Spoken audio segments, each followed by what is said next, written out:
I'll be honest, 5 months of the same format, or however long it's been, is just too much, and we have to start looking ahead.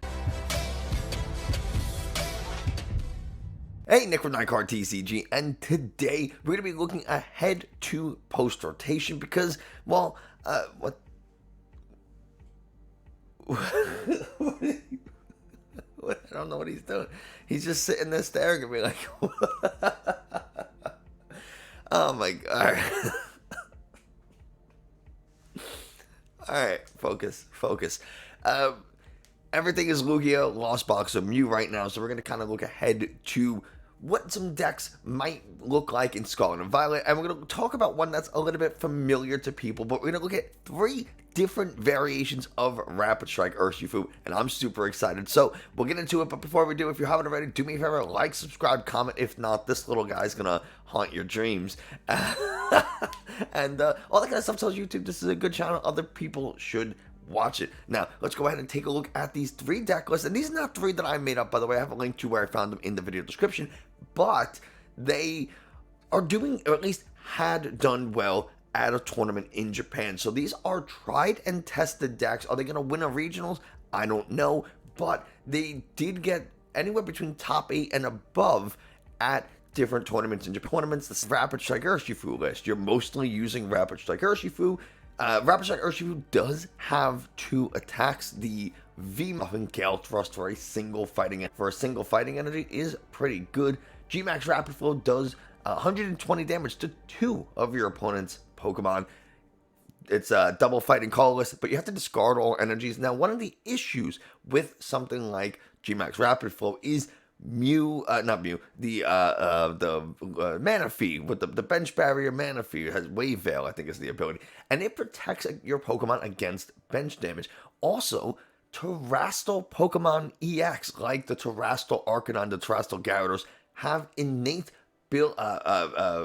bench barrier built into them. So if you're playing against a Terrestrial Arcanine, even if there's no Manaphy in play, you cannot target that Terrestrial Arcanine with something like G-Max Rapid Flow if it's on the bench, which is really, really annoying and unfortunate. Empoleon is in here so that we can kind of deal with Lost Zone decks. Lost Zone Giratina especially is going to be pretty popular, at least it is in Japan. It's doing well in Japan, and here on the western side of the world, we're also expecting it to do really well post-rotation. So Empoleon does stop those Comfeys from having their abilities. It stops Cramorant from having their abilities. Really, any non-rule box basic Pokemon has no abilities when something like the Empoleon is in the active. We also have for 130 damage, which is kind of nice. So that does 2 things. 1, it's going to knock out a lot of single prize Pokemon, and 2, it's going to move an energy from the Empoleon to a benched Pokemon, which might allow us to start setting up a Greninja attack, an Urshifu attack, another Empoleon, so we could just cycle between the 2. So some options there. We have 2 Lumineons. Now we can attack with Lumineon. We have the water energies to do it. So Lumineon not only has the ability Luminous Sign, which lets you get a supporter from your deck and put it into your hand, but you can attack for 120, Aqua Return. Yes, it's a water double colorless and only does 120, but you can power that up pretty quickly. You attack with Swirling Slice on Empoleon, move an energy, and then you attach. One of the reasons you might want to attack with Lumineon is 1, it puts chip damage. It also shuffles it and all cards attached to it back into your deck, so you get this 2 prize liability off the bench, and you get that go back into the deck so you can later, say, like, draw into it or Ultra Ball for it and find another supporter. So you can get 2, 3, maybe even 4 uses out of something like Lumineon if you're constantly using those Aqua Returns to chip damage, hit a single prize to run back into the deck. Can be kind of useful. And then we do have Drapion, because Mew is not going anywhere post-rotation, right? Drapion's going to be our Mew counter. The thing about Drapion is 2. 1, you do have to put 60 damage somewhere with your attack dynamic tail, and it's really only useful in the Mew matchup. If you are going against other Psychic type decks, Mewtwo V-Union, Gardevoir EX, Banette EX, something like that, you're going to have to power this thing up because they're probably not going to be having any Fusion Strike, Rapid Strike, or Single Strike Pokemon in play for you to take advantage of the Wild Style ability, which reduces your attack cost by 1 colorless for each of those Pokemon in play. Gardevoir EX probably won't have any of those. Maybe you get one. Maybe, and I don't even know what that would be.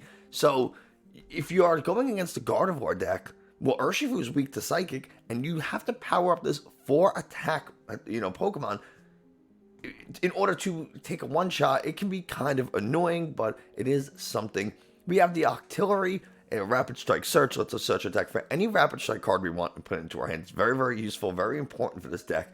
And it's nice to see that we have a 2-2 line of the Remoraid Octillery versus Rapid Strike Urshifu decks that we've had very recently, where you have a 1-1 line and you have to run like a Heavy Ball or something, or a Peonia, and it just makes it a little bit hard and sometimes awkward to get that the Octillery out and into play and make use of it. So having that 2-2 line, it makes it and a lot more Pokemon search between Nest Balls, Ultra Balls. We got the Battle VIP Pass.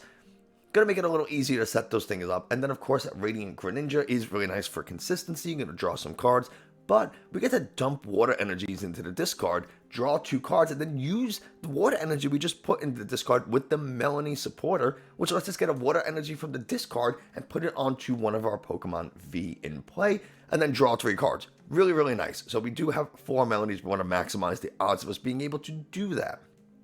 We already mentioned we got Ultra Ball, Nest Ball, Battle VIP Pass. It is, of course, worth noting, Nest Ball gets a basic Pokemon. It goes directly from the bench to from your deck to the bench. So if you use Nest Ball to find a Lumineon, Luminescence does not activate, because Luminescence says it has to go from the hand to the bench, not from the deck to the bench, like Nest Ball says. It's also worth noting that you cannot play Nest Ball if your bench is full. So we're losing some synergy with something like Melanie, where currently with Quick Ball, we could just discard a water energy and then fail it, because it just has search your deck and put it into your hand, right? Nest Ball has to go to the bench. So if your bench is full, you can't even play the Nest Ball, which is a little annoying. Whereas you could thin your hand out and potentially your deck with something like Quick Ball. Can't really do that with Nest Ball, so it's a little annoying. 4 Trekking Shoes for a little bit more draw power and consistency. Maybe it gets another water energy into the discard for Melanie plays. Escape Ropes and Switches are really important because, like I said, Empoleon's going to move energies from it to the bench. Rapid Strike Urshifu wants to go from the bench to the active to do more damage for less energy. Strafe on Rapid Strike Urshifu V lets you switch it from the active to something with the bench. So we need some type of mobility, and Escape Rope and Switch is going to do it. Choice Belt, just a way to put a little extra damage onto some Pokemon V. And then we have some Steel Stones. The Sky Steel Stone is particularly important for the Mew matchup. We attack with a Drapion, and then we just go ahead and use the Sky Steel Stone. Now we're taking 4 prizes, which is really, really important. So Sky Steel Stone, if you use, how do I word this? It has to be attached to a V. When you use the ability, when you attack and knock out a Pokemon V Star or V Max, then with one of your basic Pokemon, I think Pokemon V, then you get an extra prize. So if Drapion knocks out a Mew V Max, instead of taking 3 prizes, you take 4. Drapion knocks out a Lugia V Star, you get 3 prizes instead of 2, something like that. Or like Gardevoir, won't work with a Gardevoir EX. I think it has to be a V Star or V Max. So you knock out, like I said, a V Star, you get 3 prizes. Cool, worth using. We also have Forest Seal Stone, which has the ability to search your deck for any card you want. Really, really cool. It is worth noting that you can't use both of these in a single game. You can't use the Sky Steel Stone and the Forest Steel Stone. You get 1 V-Star power per game. Choose the one you want wisely. In non-Mew matchups, the Forest Steel Stone's probably going to be better. How do we find our Forest Steel Stones, considering that we only have 1 of each? What if we draw into the Sky Steel, but we need the Forest, or vice versa? We have the new supporter card, Arven. It's the one right underneath Switch. Arven says search your deck for an item card and a tool card. Now, tool cards are getting an update with Scarlet and Violet, so the Sky Steel Stone and the Forest Steel Stones will no longer be considered items. They're going to be their own separate tool card category. So we're going to have 4 distinct categories of trainers: supporters, tools, items, stadiums. They're all going to be separate from one another, which I'm actually kind of okay with. I'm a fan of that change. So now, with something like Arvin, we can go ahead and get ourselves an escape rope or an ultra ball and the tool card of the stone, whichever one we want. How do we find Arvin? Well, we already talked about Luminion. Let's just search your deck for any supporter card you want. You can go ahead and get the Arvin. Really, really useful. Some other really important supporters: Boss's Orders. Obviously, just pull something from the bench to the active, and now you get to attack into it. Judge is going to replace Marnie for the most part. We need to disrupt our opponent's hand somehow. Lost Zone decks can draw a ton of cards. You just don't want your opponent to build up this huge catalog of cards in their hand, and now all of a sudden they're not able to, they just have too many lines of play. So something like the Judge is going to allow us to disrupt that. Roxanne does something similar. However, you can only play it when your opponent's taking 3 prizes. We have a copy of Professor's Research, 2 Tower of Water for free retreat with our Rapid Strike Pokemon. Most of the things we're going to attack with are Rapid Strike, so we get free retreat, 4 Rapid Strike Energy, 7 Water. Hit into something with the Aqua Return on Luminion for chip damage. You can soften things up on the bench with Radiant Greninja because its attack, discard 2 energies from it for it, and it's double water colorless. Does 90 damage to 2 Pokemon things and do some chip damage here and there. Spread damage all across, doing 180, 150 depending on what you're hitting. Maybe even 300 if you hit into some lightning types that are coming into that you might start to see some play. Some normal types, whatever. So there we go. That's the first deck. I spent more time talking about the cards, so in other versions we don't have to, but this is the first one, and I really, really like this deck, although it's not exactly the one that I will be playing.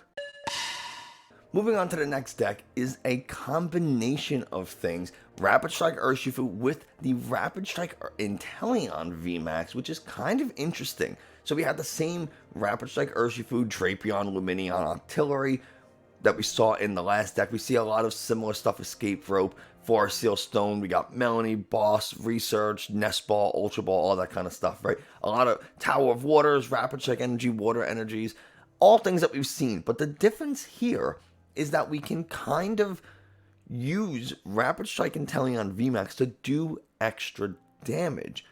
Rapid Strike Urshifu has the Rapid... Oh, God, this is going to be so hard. Inteleon's double gunner ability lets you put damage counters onto Pokemon. We have Metacham here, which is really nice. So how this deck is going to work is that you use Rapid Strike Urshifu and Inteleon to do enough damage to things so that you can get them in range of using Metacham's Yoga Loop attack. Now, we can make this a little bit easier with the Radiant Alakazam, the Spoons of Pain or Spoonfuls of Pain, or whatever the ability is called. It's something stupid. But you get to move damage counters, right? So now we can set things up with Rapid Strike Urshifu and Inteleon. Use the Radiant Alakazam to move some damage counters around a little bit, and then attack with Metacham's Yoga Loop. And Yoga Loop is really interesting. It's a double colorless attack, and we can use the Rapid Strike energy because it is a Rapid Strike Pokemon. So for a single attachment, we can use Yoga Loop, which does 20 damage, and it doesn't do just 20 damage. It places 2 damage counters, which bypasses Manaphy and the Terrestrial effect on things like Gyarados EX and Arcanine EX. So even if they do have some type of bench protection, we don't really care because we're placing damage counters. So we do enough chip damage, we soften things up enough so that we can move some damage counters around with the Alakazam and place the final 2 damage counters with Yoga Loop. Why do we care so much about using Yoga Loop? Well, because if you knock out a Pokemon with Yoga Loop, you skip your opponent's turn and you get to go again. You just take another full turn, which does include drawing for turn. So if you have no cards left in deck and you use Yoga Loop to skip your opponent's turn and go again, if you can't draw for turn, you do lose. So it is worth mentioning that you have to be able to draw for turn. So don't deck yourself out with Yoga Loop, I guess. But you get to play another supporter, you get to attach for turn, you get to attack again. It's a full another turn, which is really, really powerful with decks like this that are going to try to spread damage around. you have a couple of copies of Boss's Order, so you can bring up that Mana Fee, use something like... Mana Fee is a great target, by the way, for things like Yoglu, because it only has 70 health. So we used the Double Gunner ability on Inteleon, putting some damage counters onto it. We got 3/3 line of Inteleon, which means we're probably going to have more than one in play. So we can use the Double Gunner, discard energies from our hand to use it, then we can move damage from something to the Mana Fee. Now it has even more damage, and now we can Yoga Loop and finish it off. We also have, it's not in this deck, surprisingly, but we have Holucha, which just came out, or will come out with Skull and Vibe, which when you play it from your hand to the bench, lets you put two damage counters on one damage counter on two different Pokemon. So really, really cool for you to be able to, like, put a damage counter on something with the Holucha, and then move it to something else so you can, get that last 10 damage that you might need for something. We do have some energy retrievals because we are going to be discarding energies with Double Gunner and stuff like that. We want to be able to get them back so we can use them and constantly keep doing these kind of things. We have a Claver for the same purpose. And again, a 2/2 line of that Remoraid Octillery. Pretty consistent throughout these decks so far. We have a Heavy Ball. Maybe we got to find a Medicham. We only have one Luminion, so we might have to find that, find our Alakazam. Otherwise, this deck is pretty similar. We do run a higher supporter count, like a bigger draw supporter count. Now we have 3 research instead of just the 1. We got 2 Melanies instead of 4, and we have 2 Corinna's Focus drawn, so you have 6 cards in your hand, something we didn't even see in the other one. Claver is going to allow us to get some Pokemon energies from the discard back into our hand, so that's really cool. And we have more Tower of Waters here. We have a lot more Rapid Strike Pokemon that we're going to be attacking with, so we want to make sure that they get free retreat, so that we can kind of do the things we want and manipulate damage the way we want. The only other card in here we haven't talked about previously is Capturing Aroma. Flip a coin. If heads, you get either a basic or an evolution, and tails, you get the other. I don't remember which one is which. But between 4 Nest Ball, 4 Ultra Balls, and some Capturing Aromas, you're probably going to find the Pokemon that you need. Plus things like these 3 main draw supporters of Research, Melanie, and Corinna's Focus. Now, this one, I believe, won a tournament, but it's the one I'm least excited about. And I don't know why I am. For some reason, I don't really like this.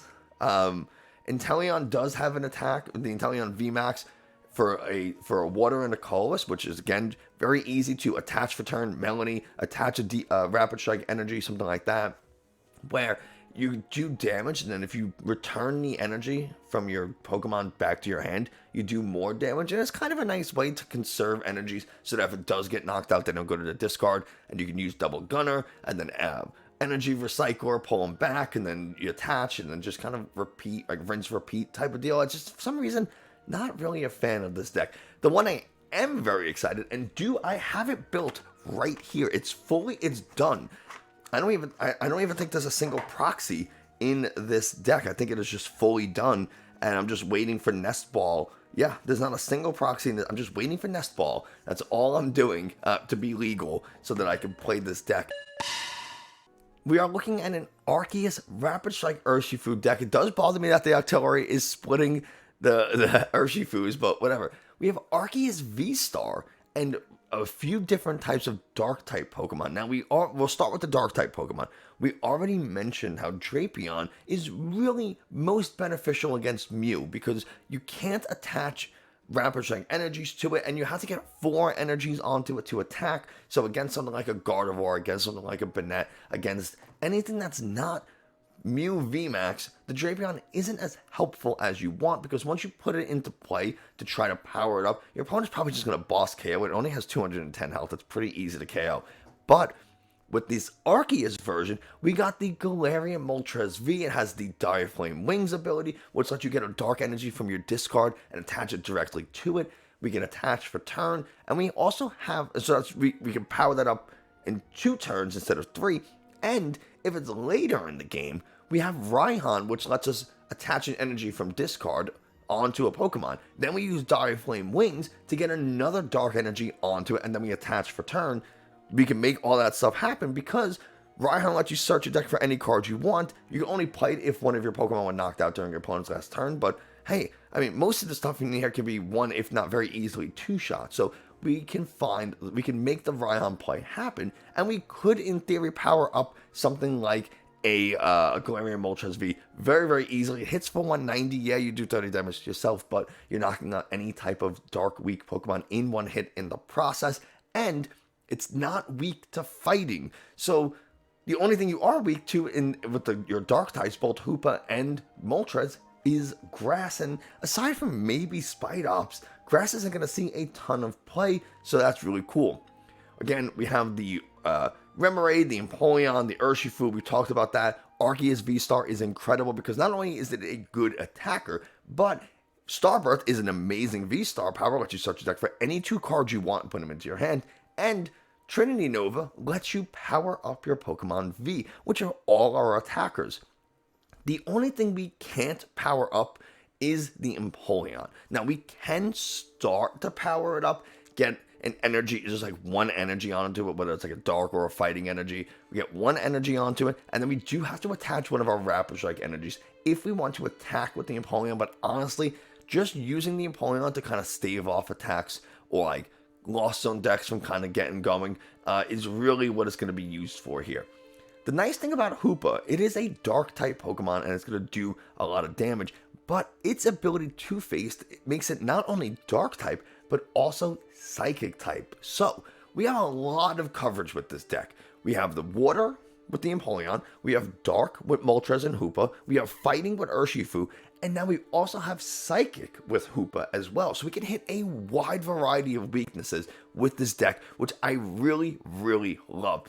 I also just naturally gravitate towards Arceus decks. That's just me personally. So I really like them. I feel comfortable with them.